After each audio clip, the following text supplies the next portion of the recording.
Seems like we're good. We'll move on to issue number 2. Thank you. Just a couple of quick comments that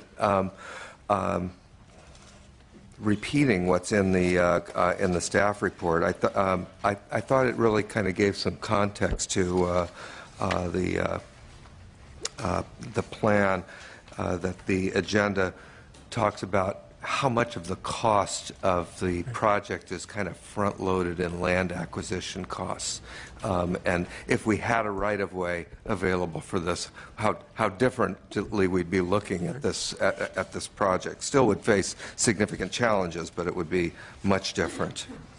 Mr. Chairman, on that point, it's a very important point, and there's another aspect to that, which is as part of this program, we will be creating a pretty unique asset for the state, which is not just the high-speed system and its interconnecting service, but a 520-mile long dedicated right-of-way up and down the state that can serve other purposes as well. And we're working with other agencies to look at things. For instance, we'll be installing fiber, a fiber backbone up and down the system for our own communications purposes. That can have tremendous benefits to other state agencies and other state purposes by allowing access to that. So that is something we're working with the PUC, the Office of Technology, what are they now? California Technology Agency, excuse me, and others, and local agencies to look at other ways that this new asset, this right-of-way that you're speaking of, can help serve California. Well, thank you, because that was the other point that I was going to make. I'm glad that you raised it as you did, and I'll just add on to that the ability to implement dark fiber, as you point out, as part of this project has enormous potential, and I can speak to that from personal experience.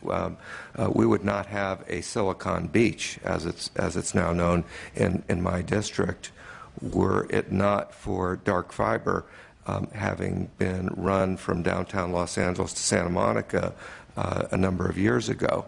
It not only serves, you point out that it can serve a number of state functions, but there's enough capacity in dark fiber to serve public functions in the communities along the way, and private functions. Santa Monica provides dark fiber service to companies in Santa Monica at significantly lower costs than cable companies do. So it actually has had the effect of encouraging economic development in those cities that are adjacent to it. Not only private businesses, but also residents benefit from it. So it is one of those things that we don't think about a lot, but will have enormous potential for those cities that are along the route. Ms. Campos. In thinking about your comments, and all three of us come from local government, and we have had a long history on local government. So at that point, we focused within our areas.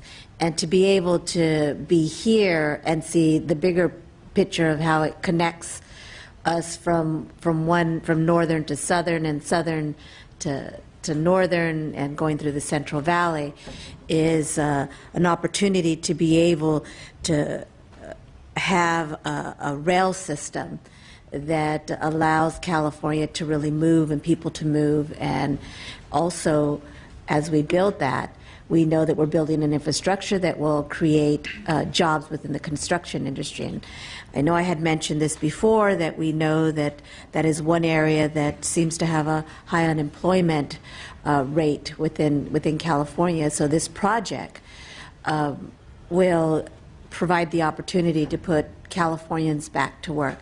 Now, having said that, I understand that at the federal level, we've received about $3 billion, is that correct, of federal funding, which restrictions come to that and only allows us to have a cap of about 30%. But what I think I'd like to understand from you, what are some of the things that we can do that would increase the opportunity for us to get people back to work without violating a restriction on the federal money that we have? Is it, do you work with local entities to get the word out, or what are some of the things that you'll be doing or that we can do from a state or even as a overseer of the project? Sure. Thank you, Ms. Campos. First, in the long run, in the long term, as the system is in place and up and running, I think the significance, it's really not about the train per se. It's about the connectivity being created around the state. And literally for the first time in the history of the state, connecting all of the state's population centers together. And that's one of the reasons groups like the Bay Area Council is so supportive, because they want the connection with the population centers in the Central Valley and the access to those potential jobs and the ability to really make the state work together. In the near term, as we move forward with the program and as we get into construction, our absolute goal and commitment is to make sure as much of the benefit occurs locally and within California as possible.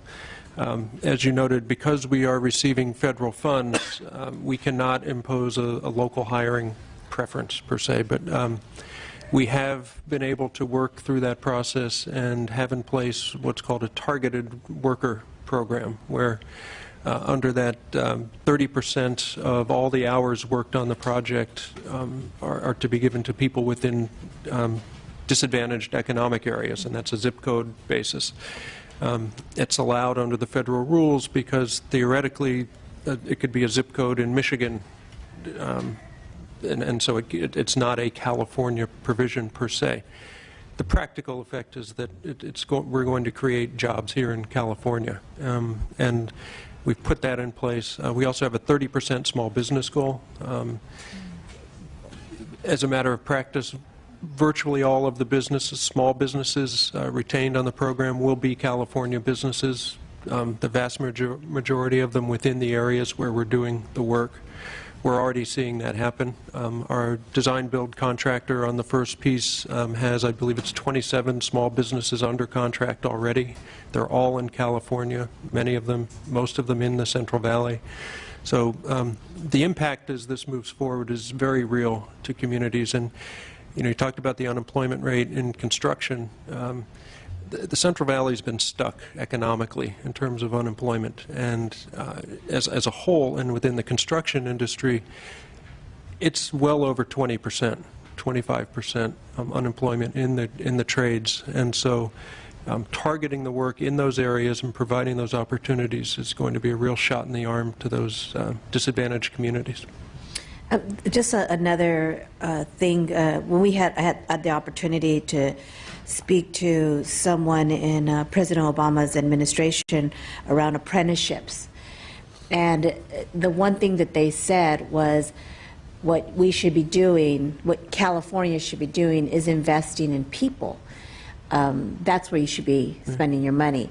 And so for me, I'm thinking apprenticeship, right? So is there anything that we can, so I'm asking you, is there anything from your perspective that we can be doing around apprenticeship in relationship to this project? Yeah, absolutely. And I'd say whatever we're doing, we can always do more. So I'd like to work with you going forward, certainly, to see what other ideas you might have. But we're working actively with, you asked earlier, groups like the workforce investment boards, to help. They know their local markets, far better than we can.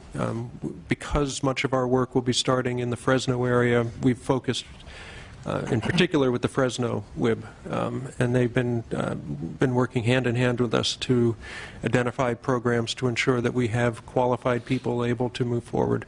We're working with the trades on apprenticeship and training programs to ensure that we have, again, those people available, and that it's, we're putting both journeymen and apprentices to work in the program. So we're working very cooperatively with the trades, with the local workforce investment boards, with the economic development corporations,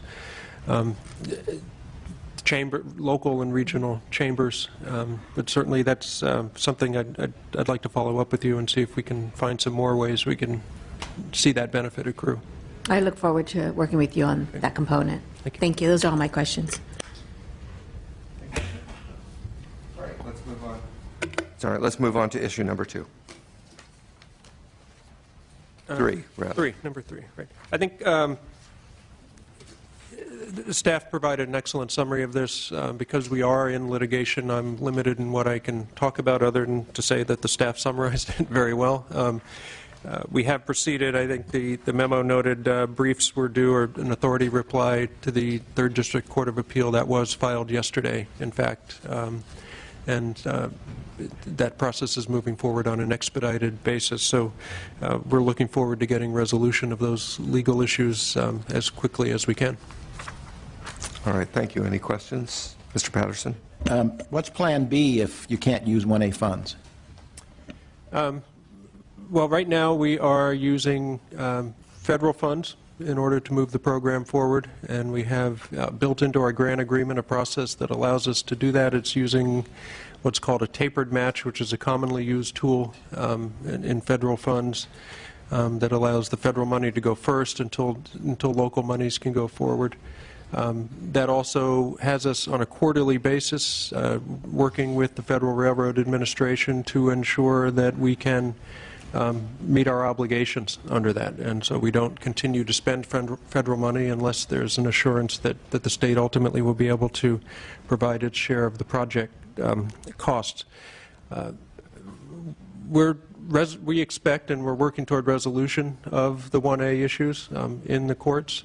The cap and trade proposal certainly, as it's been proposed, can help address that. It not only can, in the near term, help us deal with any further delays in getting to the 1A funds, but it ultimately serves as a complement to those 1A funds. But our Plan B is to manage the program based on the funding we have available to us and only move forward with what we have funding to proceed with. Are we, as we spend federal money presently, are in absence of the access to 1A, are you not encumbering the state of California with a matching responsibility for which you do not have funds? No, we have a grant agreement with the federal government that they have control over, in effect, that determines at what point they're comfortable moving forward, and we have a board that oversees us that makes that determination on our side. As of the last reporting period, the state is actually ahead of its projected expenditures and the federal government is behind. So we're not in a position of being behind in our obligations to the federal government. Is that because the federal government has granted special privilege with this project? No. No, we're using, as I mentioned, the tapered match approach it's in federal law. It's a commonly used tool. It's used on most highway and transit projects as a way of cash management. We're using the same tools that are available to most other projects in the country. I want to address the cap and trade at the time when it comes up, but I'd also be curious about what's Plan B if 1A funds are not available and cap and trade is not approved. Okay. I want to visit that at the appropriate time. Thank you. Thank you. Issue number 4. Yes. In terms of our initial construction, and this is the construction that was authorized or appropriated, I should say, in July of 2012 with the SB 1029. Again, staff has done a better job of summarizing it than I probably can. I'll just highlight a few things. I think it's important to note that, a big project takes time to implement, but I'm very proud to say that within 2 months of when within a year, of when the appropriation was provided, which really was when we got the green light to move forward with the project. We had received our federal approvals to proceed with construction of the project. That's an explicit step we need to do. And then 2 months later had our first design-build contract, almost $1 billion contract, executed and underway. They've been underway since August of 2013, doing the preliminary work, which is mobilization, surveying, and completion of the design. And they're nearing the completion of the design of the project, and then we'll move into construction. At the same time, we are moving forward with the next segment. This first initial segment is from Madera to Fresno, roughly 29-mile segment. The next section will be from Fresno to just north of Bakersfield. We're beginning the procurement process for that design-build package. We've received proposals from 5 world-class teams who are interested in competing for that contract. We'll be releasing the RFP within the next week or two on that, with the goal of executing that contract roughly by the end of the calendar year. So it would be underway, under contract with the entire piece that was approved by the legislature in 2012 by the end of this calendar year.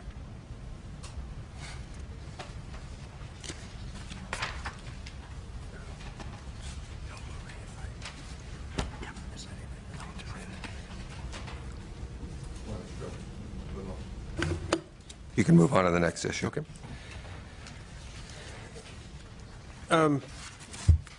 Next segment regarding the initial operating segment. Something worth noting here, because I think people sometimes confuse terms, understandably. Initial operating segment is not a term that was ever used or identified in Proposition 1A. It's a term that the authority adopted to explain when we would get to actual operations on a system. Proposition 1A defines usable segments, and those are, it's simply defined as a segment on a high-speed corridor with 2 stations on it. And so as we move forward with the program, we will only move forward as we can implement usable segments. The point of that being utility. We don't want to ever end up in a situation where we have half a bridge completed or something. It would have to be a full segment.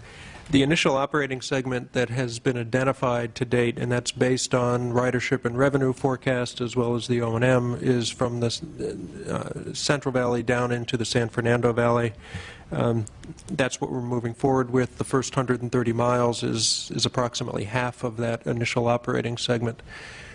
We are moving forward concurrently to complete the environmental reviews on the balance of that initial operating segment along with the other segments around the state. And so Burbank to Palmdale, for instance, Palmdale to Bakersfield, and then as well as continuing to move forward on the San Jose to Merced piece, and also Los Angeles, San Diego, and Merced to Sacramento.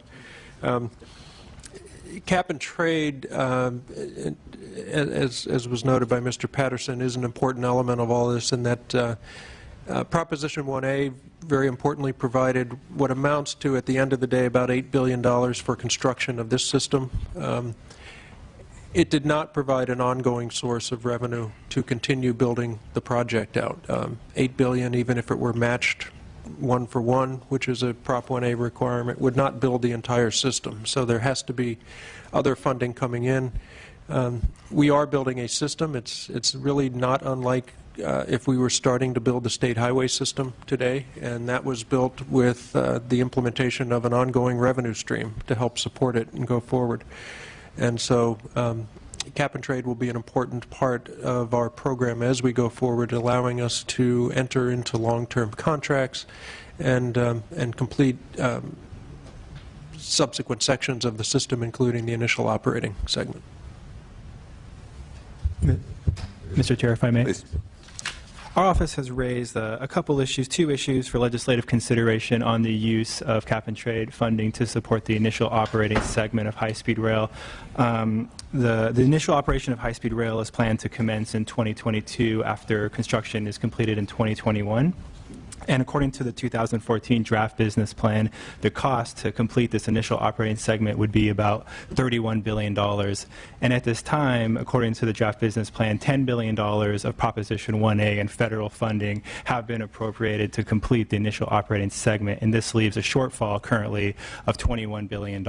And we find that it's most likely that in addressing this $21 billion shortfall, it will be the state funding sources that addresses this shortfall. And This is because on the on the private sector side, the authority anticipates, according to their documentation, that private sector funding will come in to support the expansion of the project, but this will happen after the project is in operation and shows a positive operating revenue.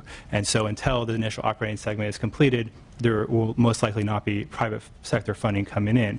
On the federal side, given the current fiscal situation in Washington, the focus on deficit reduction, and the fact that there hasn't been an appropriation of federal funds for the high-speed rail project since 2010, we find it unlikely that, at least for the next few years, the federal funds will come forward for the project. So that is to say that in addressing the $21 billion shortfall, it will most likely be state funding sources that addresses this for the initial operating segment.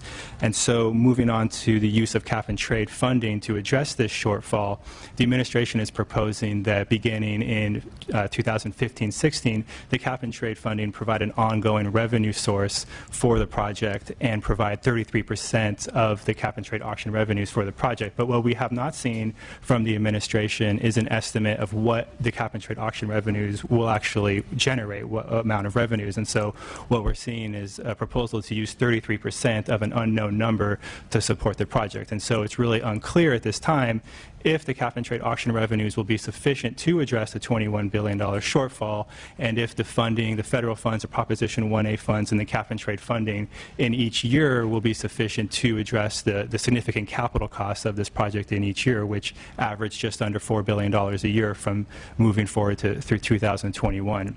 And so based on these two issues, and in order for the legislature to ensure that the plan is completed, the plan for the initial operating segment is completed to the administration's plan, we recommend that the legislature require the administration to provide a full funding plan for the initial operating segment that addresses the $21 billion shortfall if the cap-and-trade revenues will be sufficient to address the shortfall, and the funding sources that will be used in each year to for the capital costs of the project of the initial operating segment. Mr. Morales, did you Just follow up? Sure. Thank you, Mr. Chairman. A few things. One, LAO's raised some issues, and we certainly look at those and take those into account. There are a few I would raise some question about. One, the whole point of pre-2020, or that we won't be producing savings by virtue of operation before 2022. I'd be a little careful about imposing that sort of standard on any investment. I'm not sure that we could build anything, local transit or anything else, if we don't allow for emissions during the construction. Any of the local transit projects, whether it's a BART extension, whether it's LA Metro, all of those include construction, and so there will be emissions. So I'm not sure there's a basis for a different sort of standard or criterion that would be applied to this program and not to others. And we also have a number of things that we are doing, and we've provided information. I'd be happy to provide the committee with detailed breakdown of what we're doing during construction in the near term to, in fact, reduce emissions. Things that get to SB 535 issues also, in terms of things like investing in a voluntary emissions reduction agreement with the San Joaquin Air District that will replace diesel irrigation pumps with electric pumps, and will replace old tractors with new tractors. We've also required in our contracts that our contractors use the latest Tier 4 EPA certified equipment that will reduce emissions below. But and lastly, I would just say with regard to the financing plan, again, I'm not sure that same requirement is in place for any other program, but at the levels suggested by the LAO for what the cap-and-trade program would generate, that would in fact allow us to complete the IOS. So you're referring to the LAO's estimate of cap-and-trade revenue going forward? Correct. Right. Thank you. Are there, Mr. Gordon and then Mr. Patterson? Thank you. Not really a question, just more of a comment, since I know we're not going to be taking action on this issue today. But Mr. Morales, I continue to have concern about the appropriate nexus between cap-and-trade and high-speed rail, and I'm hoping that the administration will provide additional data, additional information, and that we will also see appropriate benchmarks in terms of, what can be accomplished. So just a comment at this point, when I'm going to need to be far more comfortable before we move forward. Okay. Just a quick response, Mr. Gordon. Thank you. A few things. One, we have, I know you've raised questions before about metrics, not just for this program, but for any. And we have, in fact, we have 14 metrics that we would propose using to measure the effectiveness of the use of cap and trade for our program going forward. And I'd be happy to share those with you and the rest of the subcommittee. I would just, by way of background, also note high-speed rail, was included in the ARB's scoping plan back in 2008, the first scoping plan that followed AB 32, predated the current authority and predated Proposition 1A, in fact. So I think the appropriateness of it has long been established by the ARB, both for the direct sort of improvements we can get through mode shift of moving people out of cars and airplanes onto a clean train. But secondly, and this is something that Mary Nichols speaks very effectively to, far more so than I can, the transformative nature, again, of providing a more comprehensive alternative transportation system for people and what that can also do in terms of new development patterns, more sustainable development that have much longer-term, broader benefits than just the direct movement of people from one vehicle to another. Mr. Patterson. Thank you.